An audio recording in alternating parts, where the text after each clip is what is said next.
여러분 안녕하세요. 오늘은 여러분이 실시했던 네오 성격검사에 대해 알아보도록 하겠습니다. 네오 성격검사는 여러분의 일반적인 성격 구조를 측정하여 상담적 적용과 치료를 도와주기 위해 개발된 검사입니다. 네오 성격검사는 여러분의 기질적 성격 구조를 파악함과 동시에 불안, 공격성, 우울 등의 임상적 성격 특징을 파악하여 실질적 도움을 제공하는 데 목적이 있습니다. 특히 네오 성격 검사는 여러분의 성격 구조를 측정하는 검사지만 신경성 요인이 포함되어 있어 여러분이 갖고 있는 심리적인 문제를 파악할 수 있다는 장점을 가지고 있습니다. 네오 성격 검사를 소개하기에 앞서 여러분은 성격의 5요인이라는 말을 들어보신 적 있으신가요? 성격의 5요인 이론이란 사람들의 성격이 외향성, 개방성, 성실성, 친화성, 신경성의 5가지 요인의 조합으로 구성되어 있다고 생각하는 이론입니다. 현재 많은 검사들에서 성격의 5요인 이론이 활용되고 있으며 네오 성격 검사에도 검사 항목으로 구성되어 있습니다. 그럼 이 5가지 요인에 대해 간략히 살펴볼까요? 첫 번째로 외향성은 개인이 지닌 전반적인 신체 심리적인 활동성과 에너지 수준을 반영합니다. 두 번째, 개방성은 풍부한 상상력, 심리적 감수성, 내적 감정의 민감성, 변화 선호의 경향성, 지적 호기심 등을 의미합니다. 세 번째, 성실성은 과제나 학업을 수행할 때 주로 나타나는 성격적인 측면을 말합니다. 성실성은 개인이 자기 통제를 얼마나 잘하는지, 과제를 계획, 조직, 실행할 때 얼마나 능동적인지 등을 보여줍니다. 네 번째, 친화성은 주로 대인관계 성향을 보여줍니다. 친화성은 개인이 다른 사람들을 대할 때 취하는 태도 혹은 감정에 관한 것 등을 보여줍니다. 다섯 번째, 신경성은 기질적인 불안과 정서적 안정성 수준을 평가하는 요인입니다. 공포, 슬픔, 당황, 분노, 죄의식, 우울 등과 같은 부정적 정서를 얼마나 쉽게 경험하는지, 충동 조절을 잘 하는지, 그리고 스트레스에 잘 대처하는지 등을 반영합니다. 지금까지 성격의 5요인에 대해 간단히 알아봤는데요. 그럼 이제 여러분이 실시한 네오 성격 검사에 대해 보다 자세하게 살펴보도록 할까요? 네오 성격 검사는 성격 5요인별로 다양한 하위 척도들이 포함되어 있습니다. 포함되는 하위 척도는 다음과 같습니다. 외향성, 개방성, 친화성, 성실성에는 각각 3개씩의 하위 요인이, 신경성에는 6가지의 하위 요인이 포함되어 있습니다.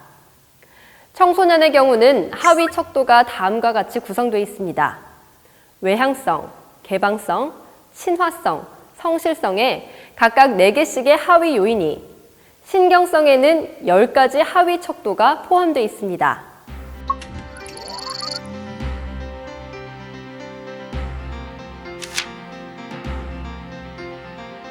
그럼 이제부터 검사 결과표를 살펴보도록 하겠습니다. 결과는 검사 결과의 신뢰성, 프로파일 분석, 성격 프로파일로 이루어져 있습니다. 먼저 여러분이 실시한 검사 결과의 신뢰성이 제시됩니다.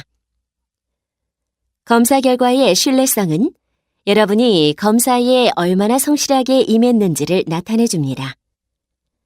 반응 일관성은 수검자가 검사 문항에 응답할 때 얼마나 일관성 있는 방향으로 응답을 하였는지 평가하는 지수이며, 응답 성실도는 수검자가 검사의 모든 질문에 정확하고 솔직하게 응답하였는지를 평가하는 지수입니다. 마지막으로 무응답수는 검사 문항 중 응답하지 않은 문항 수를 의미합니다. 검사 결과의 신뢰성에 문제가 없는지 확인했으면 다음으로 프로파일 분석을 한번 볼까요? 프로파일 분석에서는 앞서 소개한 5가지 요인과 함께 각 하위 척도들의 T 점수가 제공됩니다. T 점수란 원점수를 평균 50, 표준 편차 10인 표준 점수로 변환한 수치를 말합니다. 예를 들어 50점을 기준으로 이보다 높은 점수는 평균보다 높고 이보다 낮은 점수는 평균보다 낮다는 것을 의미합니다.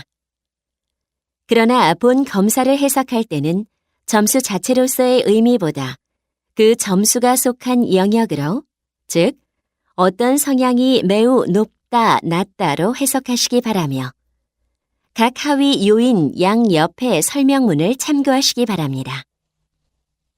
프로파일 분석은 이 검사를 실시한 학생의 성격이 우리나라 전체 또래 학생들과 비교했을 때 어디에 속하는지를 말해줍니다. 학생의 성격 점수가 어느 구간에 해당하는지를 보면 이 학생의 성격 특성과 유사한 또래들이 얼마나 있는지 알 수 있습니다. 또한 결과 프로파일은 성격의 전체적인 구성을 한눈에 봄으로써 개인 성격의 프로파일 패턴을 파악하여 어떤 성격 영역에서 두드러지고 독특한 성향을 갖고 있는지 알 수 있습니다.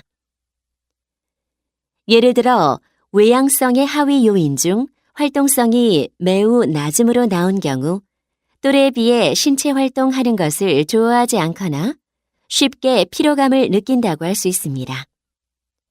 한 가지 예를 더 들어보면 성실성의 하위 요인 중 책임감이 매우 높은 경우 또래에 비해 의무를 다하고 책임감이 강한 편이라고 이해할 수 있습니다.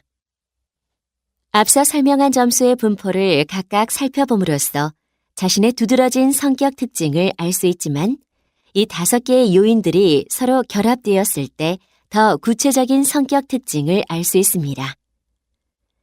이러한 결과가 여러분의 검사 결과표 오른쪽에 성격 프로파일로 제공됩니다. 3가지의 결과들을 통해 성격의 대체적인 경향성과 스타일을 파악해 볼 수 있습니다. 그럼 결과들을 간단히 살펴볼까요? 대인관계 스타일에서는 여러분이 많은 사람들과 어울리는 것을 즐기는지 아니면 소수의 사람들과 어울리는 것이 편한지, 그리고 대인관계에서 갈등이 생길 경우 어떻게 대처하는지에 대해 알 수 있습니다. 대인관계 스타일은 외향성, 친화성, 신경증과 관련이 있고 각각의 점수가 높고 낮음에 따라 결과가 다양하게 나타납니다. 예를 들어 외향성과 친화성의 점수가 높으면 주위 사람들은 당신을 마음이 따뜻하고 친절한 사람이라 느낍니다. 또 사람들을 만나는 것을 즐기고 새로운 사람들을 사귀는 것을 좋아하며 친구와 다투면 상대방의 기분을 헤아리고 풀어주려고 노력합니다. 더불어 신경증이 높다면 사람들과 잘 지내는 것을 중요하게 생각하기 때문에 대인관계에 갈등이 생길 경우 상대방으로부터 쉽게 상처를 받는 편입니다. 누구에게 화가 나거나 서운하면 그런 마음이 오래 지속되는 편입니다. 다음 학습 스타일에서는 앞서 나온 여러분의 결과가 조합되어 학습 스타일로 나타나게 됩니다. 자신의 성격을 알고 그에 해당하는 학습 스타일을 파악함으로써 자신의 강점은 더 강하게, 약점은 보완할 수 있습니다. 학습 스타일에서 알 수 있는 내용으로는 첫째, 여러분이 사고를 함에 있어서 폭넓은 관심사를 가지고 호기심이 많은지를 알 수 있습니다. 둘째, 공부할 때 스스로 성실히 노력하는지를. 셋째, 학습 과정상에서 스트레스나 정서적 영향을 받는지 등을 알 수 있습니다. 넷째, 조용한 환경을 선호하는지, 함께 토론하며 집단 활동을 하는 것을 좋아하는지. 다섯째, 경쟁보다 상호 협력적인 분위기에서 학습하고 상대방을 공격하거나 지배하지 않으면서 자신의 주장을 펼치는지 등을 알 수 있습니다. 과제 수행 및 문제 대처 스타일에서는 앞서 나온 여러분의 결과를 토대로 과제를 수행할 때 또는 문제를 대처할 때 어떤 스타일로 해결하는지를 알 수 있습니다. 과제나 문제가 주어졌을 때 불안함을 느끼고 회피하는 등 비효과적인 방법으로 대처하려는지 또는 침착하게 목표에 맞춰 창의적으로 해결할 수 있는지에 대해 각각의 점수가 높고 낮음에 따라 결과가 다양하게 나타납니다. 예를 들어 신경증이 높고 친화성이 높은 경우 어떤 일을 성취하고자 하는 열망이 크고 열심히 노력하지만 결과가 뜻대로 되지 않았을까 전전긍긍하며 경쟁적이고 누구에게 지는 것을 싫어하는 경향이 있습니다.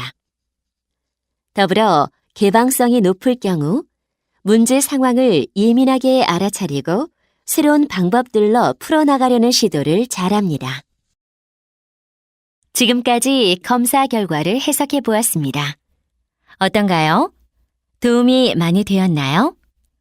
열심히 들었지만 기억이 나지 않는다면 인사이트 홈페이지 학교 표준화 검사 페이지에 들어오시면 검사에 대한 정보를 다시 보실 수 있습니다. 또한 여러분의 선택에 따라 에듀팟의 진로 상담 활동에 등록할 수 있는 PDF 파일을 제공하고 있으며 검사 결과 해석 동영상과 검사 결과 상담 서비스를 스마트폰으로도 제공받을 수 있습니다. 학생 여러분, 수고하셨습니다.